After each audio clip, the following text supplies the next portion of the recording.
is a person or institution who normally resides in the country concerned and his center of economic interest lies in that country. तो normal resident अगर simple words में कहें तो Indian citizen है. Indian citizen India में भी रह सकता है और इंडियन सिटीजन बनकर अब्रॉड में भी काम कर सकता है. तो जो भी पर्सन इंडियन सिटीजन बन के कहीं भी काम कर रहा है वो क्या बन जाएगा? Normal resident. हम इसको क्यों पढ़ रहे हैं? क्योंकि नेक्स्ट चैप्टर में हम इसकी इनकम लेंगे. We have to take income only of the normal resident whether residing in India और अब्रॉड. हम इंडिया में TCS में जॉब करते हैं, 2 इयर्स के लिए कंपनी ने कहीं और भेज दिया, कनाडा या लंदन, तो वो हम इंडियन सिटीजन बन के काम कर रहे हैं. जस्ट स्टूडेंट्स बाहर पढ़ने गए हुए हैं, इंडियन सिटीजन बन के ही पढ़ेंगे. पेशेंट्स ट्रीटमेंट के लिए गए हुए हैं तो वो चाहे 1 साल से ज़्यादा भी उनको वहाँ लग जाए स्टडी में चाहे ट्रीटमेंट में, तो वो इंडियन सिटीजन ही कहलाएंगे. तो वैसे अगर हम वहाँ पे गए टूरिस्ट वीज़ा पे, हमने वीज़ा अपना उसमें करवा लिया, कन्वर्ट दे दिया कि हमें वहाँ की सिटीजनशिप चाहिए, हमें PR मिल गई, फिर हमारी इनकम उधर ऐड होनी शुरू हो जाएगी अगर हम वहाँ 1 साल से ज़्यादा रह लिए. तो दोबारा पढ़ो definition. A normal resident is a person और institution who ordinarily or normally resides in the country concerned and his center of economic interest lies in that country. Means जो वो इनकम अर्न कर रहा है वो उस कंट्री में जाएगी जहाँ वो 1 साल से ज़्यादा रह लिया. Exceptions नीचे पढ़ो. Normal resident must be residing in the country for 1 year or more. 2 exceptions are students studying abroad, वो 1 साल से ज़्यादा भी पढ़ सकते हैं और इंडियन सिटीजन बनकर, और patients being treated abroad. Practically इसके अलावा और भी होती हैं assumptions, जैसे बॉर्डर वर्कर्स जाते हैं, कोई वॉर लग गया हमें वहीं, जैसे अब दुबई में हुआ था तो लोग वहीं फ्लाइट्स बंद हो गई, तो ऐसी सिचुएशन में साल से ज़्यादा रहा जा सकता है. कोई ऐसी इमरजेंसीज आ जाएं, वो अभी एक्सेप्शंस पढ़ने लगे हैं. अभी एग्जाम्स के लिए ना इतना बहुत होता है, जैसे सितंबर में नेशनल इनकम इतना ज़्यादा आता सिर्फ 10 मार्क्स का है, बट फाइनल्स में कुछ भी नहीं छोड़ना, आपने नॉर्मल रेजिडेंट डिटेल करके जानी है. आगे जो फाइनल के लिए तो करना ही है ना. नॉर्मल रेजिडेंट की डिटेल अगर आ जाए, राइट अ नोट. इस बार ज़्यादा सिंपल भी क्वेश्चन आए तो बच्चे मार्किंग स्कीम इशू करा रहे हैं, उनमें उन्होंने अप्रोप्रिएट नहीं लिखा, क्योंकि हमें कई बार एक्सपेक्टेड ही नहीं होता कि सिंपल डिफरेंस भी आ जाएगा बोर्ड में. तो सिंपल डिफरेंस भी गलती मतलब कम लिख के आए हैं, क्योंकि एक्सपेक्टेड नहीं था कि सिंपल भी आएगा. सिंपल चीज़ वहाँ जाके भूल गए. कॉम्प्लिकेटेड की तैयारी हमने एंड में इतनी ज़्यादा करते हैं, क्योंकि अब जैसे चेक नंबर जिनके कम आए हैं, इशू हो रही हैं marksheets, as it is PDFs आ रहे हैं, बट उनमें मैं देख रही हूँ कम लिख रहे हैं वो, क्योंकि वो सिंपल क्वेश्चन था. एग्जाम्पल्स तो भूल ही गए जाके. तभी इस बारी मैं हर क्वेश्चन में कहती हूँ प्लीज़ एग्जाम्पल पे फोकस करो. बहुत स्टूडेंट्स के साथ ऐसा हुआ, जाके एग्जाम्पल भूल गए. उसका भी रेवेन्यू कैपिटल रिसिप्ट का भी, और आगे इंडियन में भी सिंपल एग्जाम्पल्स आए जो नोट्स में कॉमन हम करते हैं, और इसीलिए मैंने क्लास में लर्न कराने शुरू करे हैं कि एग्जाम्पल्स आते हैं पेपर में, तो वो सिंपल भी चीज़ें आपको फोकस करनी है जो रूटीन क्वेश्चंस होते हैं. The normal resident includes, it is not only individual but also institutions like Indian companies and banks here and Indian companies and banks abroad or our embassies abroad. तो normal resident एक citizen ही नहीं है, वो कह रहे हैं companies, banks, institutions, schools, सब क्या है? normal resident. Indian company in India is a normal resident of India.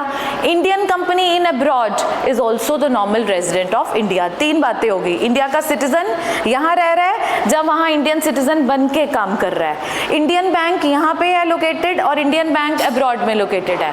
या फिर कोई भी कंपनी, 3 बातें होगी ना, इंडियन बैंक यहाँ और इंडियन बैंक वहाँ पे, और इंडियन सिटीजन यहाँ पे और इंडियन सिटीजन वहाँ पे. तो जो सारे सिटीजन्स और institutions are the part of normal resident. Then NR अपने पेपर में एनआर नहीं लिखना, नॉर्मल रेजिडेंट ही लिख के आओगे. It includes citizens of our country, जो 3 बातें हमने डिस्कस करी वही दोबारा है, who reside in the country and who centre of economic interest lies in that country. जो इंडियंस इंडिया में रह रहे हैं वो पहले नंबर पे आ गए, normal residents of India. Second, citizens of other countries who continue to work in our country beyond a period of 1 year and a center of economic interest lies in the country. 1 साल से ज़्यादा India में आ गए, यहाँ पे ही उन्होंने PR convert करा ली, तो वो हमारे सिटीजन बन गए. प्रैक्टिकली ऐसा कम होता है, हम ही कनाडा या US या कहीं और जाते हैं और वहाँ अपनी कन्वर्ट कराते हैं. तो अगर हम 1 साल से वहाँ ज़्यादा रह लिए, हम वहाँ के सिटीजन बन जाएंगे. हमारी जो इनकम आएगी वो इंडिया में वापस नहीं आएगी, उस कंट्री में ऐड होनी शुरू हो जाएगी. जाएगी। Third, citizens of our country working in international organisations like World Bank, IMF, foreign embassies located in other countries. तो हमारी कंट्री के लोग जो इन एम्बेसीज में, IMF या वर्ल्ड ट्रेड में काम कर रहे हैं, वर्ल्ड बैंक में काम कर रहे हैं, वो भी इंडियन सिटीजन बन के काम कर सकते हैं। तो ये NR में ये आता है, अपनी कंट्री में रह रहे हैं लोग, इंडियन सिटीजन बन के अब्रॉड 1 साल तक काम कर सकते हैं। जहाँ इंस्टीट्यूशंस यहाँ लोकेटेड हैं, जहाँ इंडियन एम्बेसी जहाँ बाहर है, वो भी हमारी कंट्री का ही पार्ट है। और हमारी कंट्री के सिटीजन्स वर्ल्ड बैंक, IMF, जहाँ किसी फॉरेन एम्बेसी में काम कर रहे हैं, so they can work in by acting as Indian citizen. ये इतनी थ्योरी लर्न करनी है क्योंकि NCERT में दी हुई है यहाँ तक। आगे सिर्फ रीडिंग है 1 मार्क के लिए। Normal resident does not include, अब क्या क्या नहीं आता, foreign visitors who have come for the purpose of recreation, holiday, medical treatment, studying. वहाँ से हमारी कंट्री में लोग पढ़ने आए हैं, ट्रीटमेंट के लिए तो फॉरेनर्स बहुत ज़्यादा आते हैं क्योंकि यहाँ ट्रीटमेंट ज़्यादा एक्सपेंसिव नहीं है अकॉर्डिंग टू देयर कंट्री, और हॉलीडे के लिए आए हैं। Crew members of foreign vessels, commercial travellers, seasonal workers of the country. जो ये सीज़न चेंज होके हम वहाँ जा रहे हैं, जब वो यहाँ आते हैं वो इसमें नहीं आते, जो थोड़े थोड़े टाइम पीरियड के लिए आ रहे हैं। Foreigners who are employees of non resident enterprises and have come to the country for the purpose of installing machinery purchase from their employment. ये कल भी बताया था, कोई मशीनरी इंस्टॉल करने के लिए अब्रॉड से हमारी कंट्री में आया है और 1 साल से ज़्यादा उसको टाइम लग गया, वो हमारा सिटीजन नहीं है। हमारा कोई एम्प्लॉई किसी और कंट्री में इंस्टॉलेशन के लिए गया है, 1 साल से ज़्यादा टाइम लग गया, वो हमारा ही सिटीजन माना जाएगा। इसमें ये नहीं चलेगा कि 1 साल से ज़्यादा रह लिया, वो किसी पर्पस के लिए आया है, उसकी अपनी कंट्री से दूसरी कंट्री में इंस्टॉलेशन के लिए भेजा है, उसमें उसको थोड़ा टाइम ज़्यादा लग गया, 1.5 ईयर लग गया, तो but he will be the citizen of that country जहाँ से वो आया है। एक्सेप्शंस ध्यान से करनी है, आते हैं क्लासिफिकेशन कि ये इंडियन सिटीजन आया है कि नहीं है, क्योंकि इंडियन सिटीजन की इनकम आनी है नेशनल इनकम में, बाकी फॉरेनर्स की, MNCs, NRIs की इनकम नेशनल इनकम में नहीं आनी। Border workers crossing borders daily to work in neighboring country do not become resident of the country in which they are employed or working। तो वो उनके रेजिडेंट नहीं है जहाँ पे वो काम कर रहे हैं, वो किसके रेजिडेंट हैं, जहाँ से वो आए हैं। वहाँ पे भी फिर उनको अगर टाइम ज़्यादा लग गया तो वो जिस कंट्री को बिलोंग करते हैं वहीं के रेजिडेंट हैं।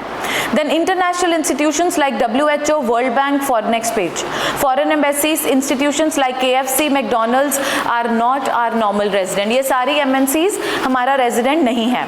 Officials, diplomats, army officers of foreign countries even if they are in the country for period of more than 1 year will not be normal resident of the country. तो ये हमारे citizens residents नहीं है क्योंकि ये उनके NRI के हैं, चाहे 1 साल से ज़्यादा, ये सब लोग हमारी कंट्री में स्टे कर लें, but they will be the part of that country जहाँ से वो आए हैं। ये एक्सेप्शंस हैं। 10 national income includes factor incomes of only normal residents and not non residents, not word add कर लो। 10 national income includes factor incomes of only normal residents and not non resident, यहाँ not add करना है। इधर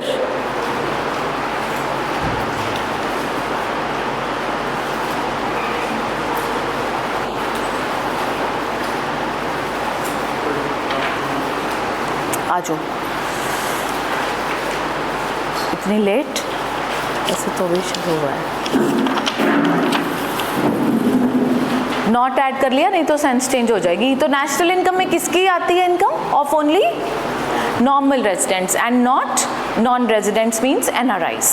last is economic territory, domestic territory, एक और लिखो geographical territory, ये भी पॉलिटिकल बाउंड्री भी लिख लो।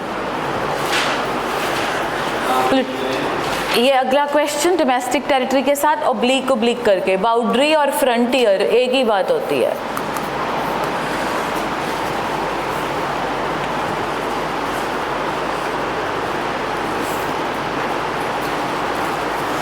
Domestic territory refers to area of operation generating domestic income, not to the area of ownership beyond the political frontiers of the country। वो area of operation जिसमें domestic income generate हो रही है उसको कहते हैं domestic territory। तो मैं हमेशा इसमें यही कहती हूँ कि इंडिया का मैप याद रख लो, जैसा भी है, और उसके आसपास जितना ये है साइड पे वो भी डोमेस्टिक टेरिटरी में आएगा। तो इस टेरिटरी के अंडर जितनी इनकम जनरेट हुई है उसको कहते हैं डोमेस्टिक इनकम। अब हमारी टेरिटरी में जो डोमेस्टिक इनकम जनरेट करेंगे वो इंडियंस भी होंगे और एनआरआईज भी होंगे। इसमें एमएनसीज भी है, केएफसी, फॉरेन बैंक्स, मैकडॉनल्ड्स, सब कुछ इसमें आएगा, और इंडियन की इंस्टीट्यूशन भी आएगी। So total income generated by Indians and NRIs with in this political frontier और डोमेस्टिक टेरिटरी और आसपास के पॉलिटिकल वाटर्स फ्रंटियर्स जितने हमारे में होता है ना इस कंट्री का इतनी लोकेशन में मैप में, वो भी इसी में ही आएगा। तो इनकम जनरेटेड जैसे बे ऑफ बंगाल है, अंडमान निकोबार है, साइड पे ये हैं, उनकी इनकम भी इंडिया में ही आएगी। So income generated with in the political frontier geographical territory is called the domestic territory. तो इस टेरिटरी में जितनी इनकम जनरेट हो रही है वो डोमेस्टिक इनकम है, वो नेशनल इनकम नहीं है। इस लोकेशन में जितनी इनकम जनरेट हो रही है वो इंडियंस भी कर रहे हैं और एनआरआईज भी कर रहे हैं। इसके बाद जब हम नेशनल इनकम डोमेस्टिक से, अगले चैप्टर का फर्स्ट क्वेश्चन होगा, डोमेस्टिक से नेशनल इनकम फाइंड करेंगे तो क्या करेंगे, ये एनआरआई की इनकम इसमें से माइनस कर देंगे और ऐड कर देंगे इंडियंस की income from abroad, then we will get the national income. ये नहीं समझ आया तो अभी कोई बात नहीं, तो मैं डोमेस्टिक पे यहाँ पे आ गई, ये मैं डिटेल कराऊंगी चैप्टर 3 जब स्टार्ट करेंगे। ये वाली एनआरआई की डोमेस्टिक में माइनस कर दी और इंडियंस की बाहर से आने वाली ऐड कर दी, ये दो चीज़ें ऐड लेस करके हमें मिल जाएगी national income which is income of earned by only Indian citizens in the country.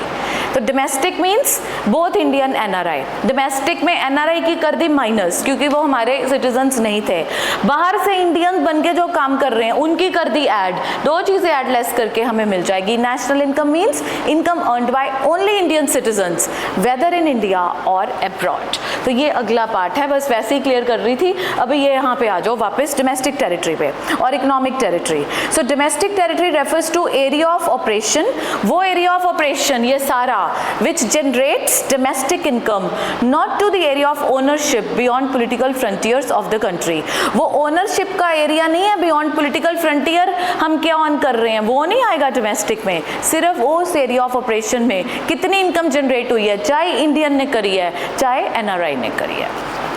It is a geographical territory administered by government within which persons, capitals and goods and capital can move freely। Domestic territory में कहीं भी जाना है passport नहीं चाहिए, we can move freely। तो वो territory जहाँ हम freely move कर सकते हैं, goods, capital and persons can move freely without any restrictions, तो then that territory is called geographical territory, political frontiers और domestic और economic territory। ये सारे नाम 1 मार्क में आएंगे।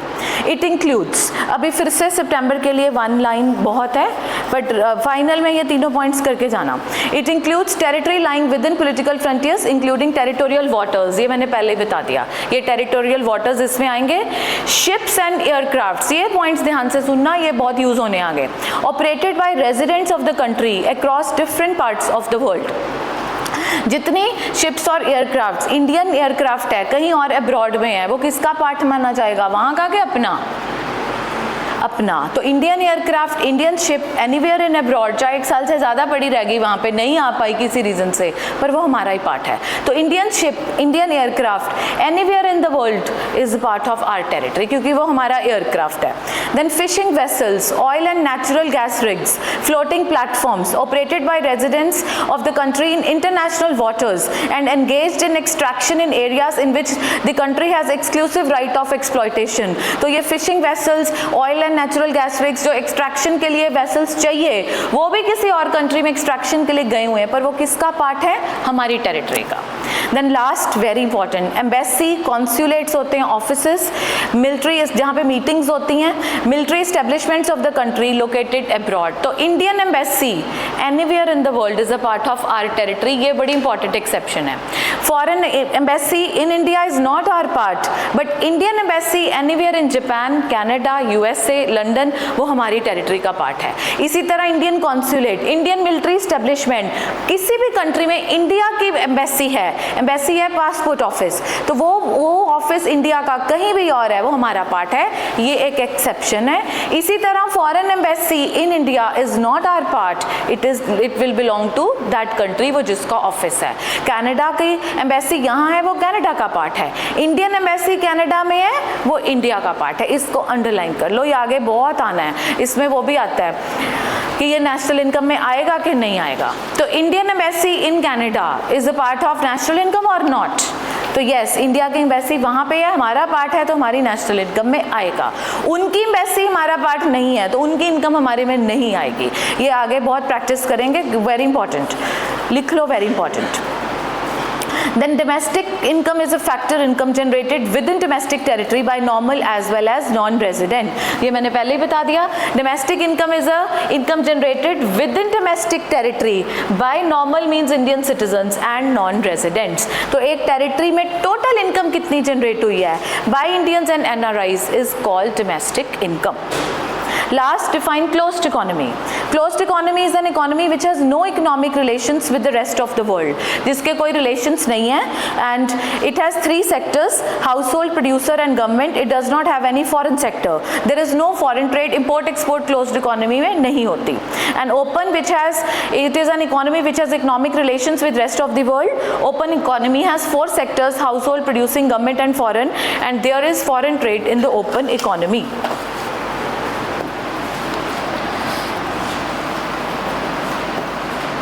तो यहाँ पे हमारी ये थ्योरी खत्म हो गई, इसके रिलेटेड हम 1 मार्क कर रहे हैं। जो कल और आज के टॉपिक करे पहले उसी के ही आएंगे।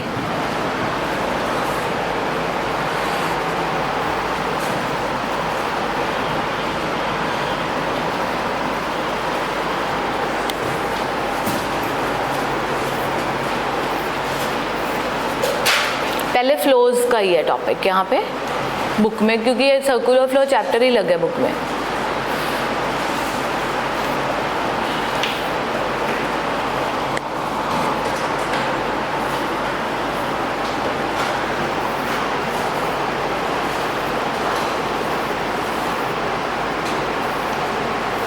ये मैंने आपको कल कराया था ना, ये बहुत आता है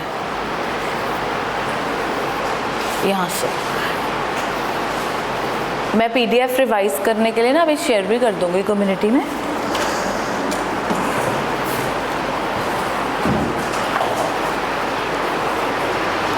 हो गया?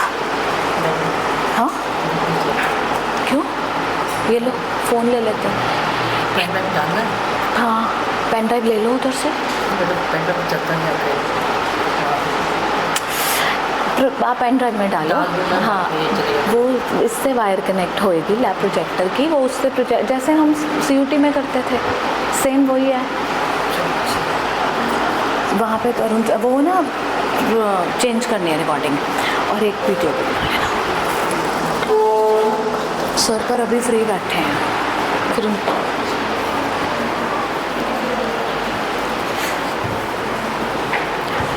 ये ड्राइव दूँ?